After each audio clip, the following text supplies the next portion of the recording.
Hey guys, അപ്പം ഞാൻ ഈ ചെടിയുടെയും ഇലയുടെയൊക്കെ വീഡിയോ ആയിട്ട് എന്താ വന്നിട്ടുള്ളത് നിങ്ങൾ ചിന്തിക്കുന്നുണ്ടാവില്ലേ? കാരണം എന്താണെന്ന് വെച്ചിട്ടുണ്ടെങ്കിൽ ഈ ചെടി വളരാൻ തുടങ്ങിയ തൊട്ട് എപ്പോഴും വെട്ടിയിടുമായിരുന്നു കേട്ടോ ഞങ്ങൾ. ഇതെന്താണെന്ന് അറിയാത്തതുകൊണ്ട് തന്നെ.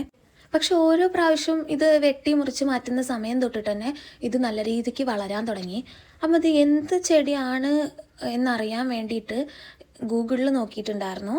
എനിക്ക് അമ്മയ്ക്കൊക്കെ ആദ്യം തന്നെ ഡൗട്ട് ഉണ്ടായിരുന്നു കേട്ടോ, അത് പാലമരം ആണോ എന്നുള്ളത്. പക്ഷെ അതാണോ എന്നറിയാൻ വേണ്ടിയിട്ട് ഗൂഗിളിലൊന്ന് സെർച്ച് ചെയ്ത് നോക്കിയിട്ടുണ്ടായിരുന്നു.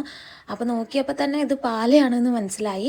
അപ്പം ഞാൻ ഇതിൻ്റെ വീഡിയോ ആയിട്ട് എന്തിനാണ് വന്നതെന്നല്ലേ ഞാൻ പറഞ്ഞുതരാം. അങ്ങനെ ഗൂഗിളിൽ നോക്കി കഴിഞ്ഞപ്പോഴാണ് മനസ്സിലായത് ഇതിന് ഏഴിലം പാല എന്ന പേരിലാണ് അറിയപ്പെടുന്നത് എന്നുള്ളത്. ഈ പാലമരത്തിന് ഒരുപാട് സവിശേഷതകൾ ഉണ്ട് എന്നാണ് കേട്ടോ ഗൂഗിൾ നമുക്ക് പറഞ്ഞു തന്നിട്ടുള്ളത്.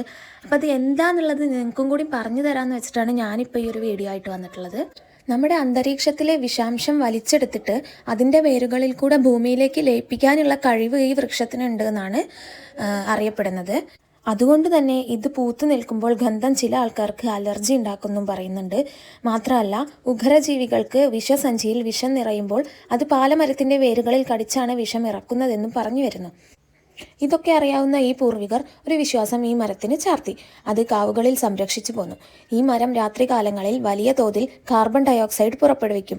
അതിനാൽ രാത്രി അതിൻ്റെ ചുവട്ടിൽ പോകരുത്, ഏഴിലംപാല വീടിന് സമീപത്ത് വളരാൻ അനുവദിക്കരുത് എന്നൊക്കെ ഭൂരിഭാഗം പേരുടെയും. അത്രയധികം കാർബൺ ഡയോക്സൈഡ് പുറപ്പെടുവിക്കുന്നതിനാൽ അത് ശ്വാസതടസ്സം ഉണ്ടാക്കുകയും തുടർന്ന് അത് മരണകാരണമാവുകയും അതുമൂലം ആ മരണം യക്ഷിയുടെ പേരിൽ ചാർത്തപ്പെടുന്നു എന്നുമാണ് പറയപ്പെടുന്നത്.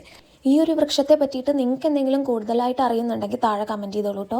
അപ്പോൾ അടുത്ത വീഡിയോ ആയിട്ട് വീണ്ടും കാണാം. അതുവരേക്കും tata bye bye, see U.